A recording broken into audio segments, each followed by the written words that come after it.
Now, the next thing I want to talk to you about is not really a biblical prophecy, but I still think I have to talk to you about it.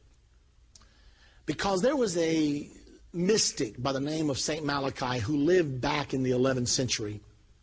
St. Malachi claims that he had a spiritual experience one day, and while in a trance, God showed him all of the popes that would exist from his time until the last pope.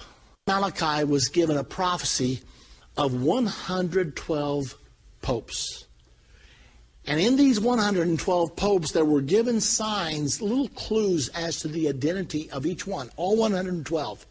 Well, the writings of Malachi were stored away in a vault by one of the popes for about 300 years. They didn't have printing presses in those days, so the possibility of circulating the writings of St. Malachi were very small. But when Gutenberg invented the printing press, all of a sudden someone printed the prophecies of St. Malachi.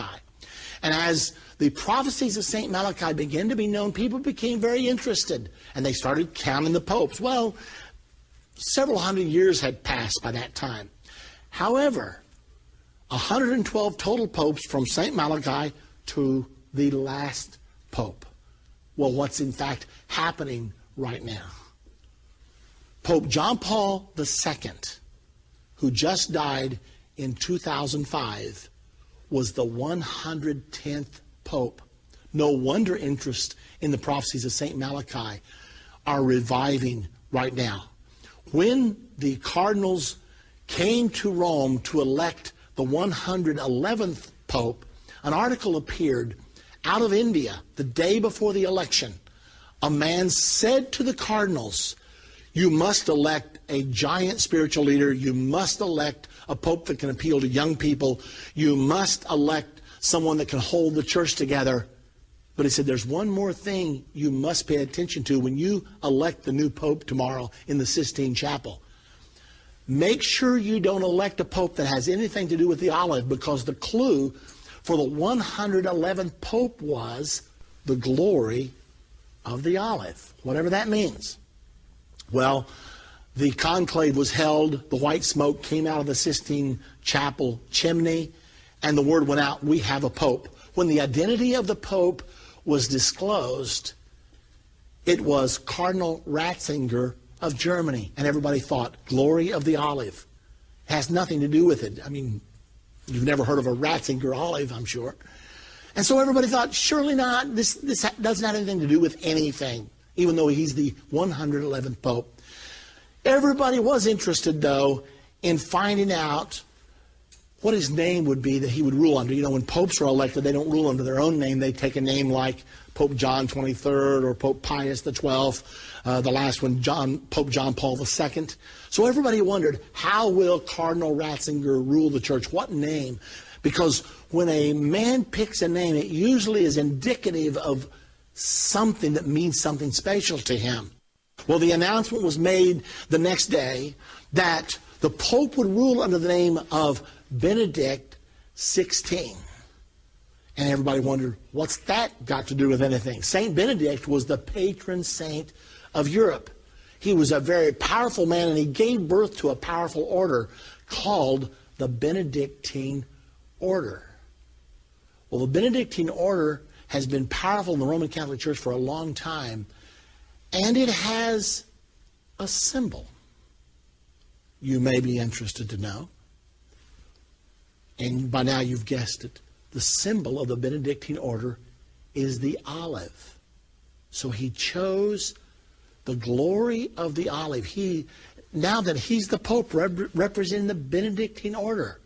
So the question has to be asked, are we right now watching the 111th Pope? Now the prophecy says that in the days of the 112th Pope, Rome will be destroyed.